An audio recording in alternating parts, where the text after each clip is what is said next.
Cinderella Part 2. There is something about her, said the prince to himself. I will ask her to dance.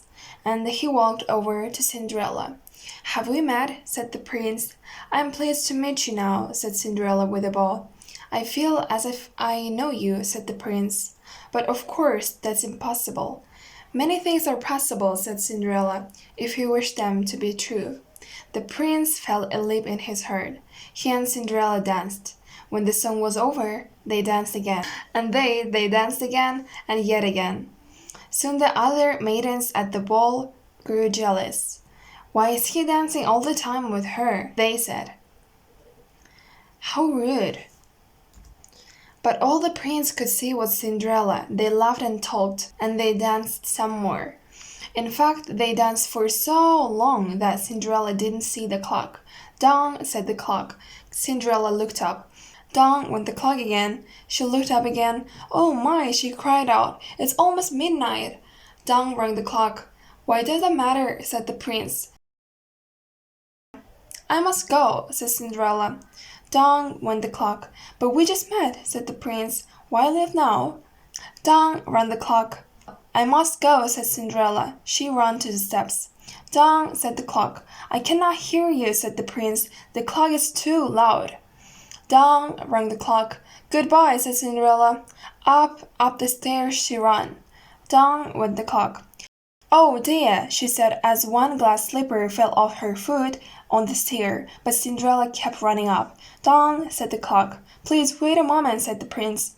Dong rang the clock. Goodbye, said Cinderella, turned one last time. Then she rushed out the door.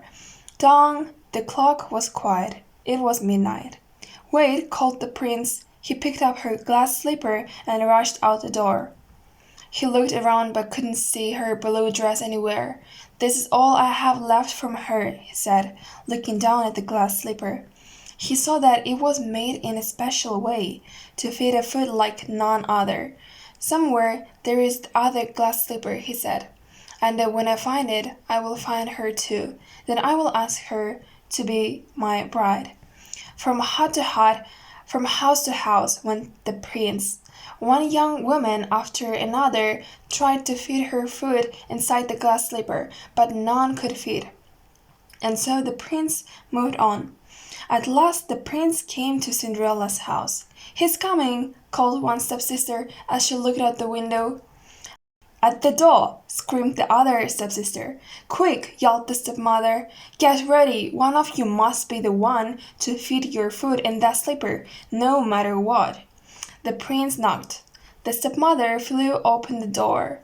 Come in, she said. I have two lovely daughters for you to see. The first stepsister tried to place her foot in the glass slipper. She tried hard, but it just would not fit. Then the second stepsister tried to fit her foot inside. She tried and tried with all her might too, but no dice. Are there no other young women in the house? Said the prince.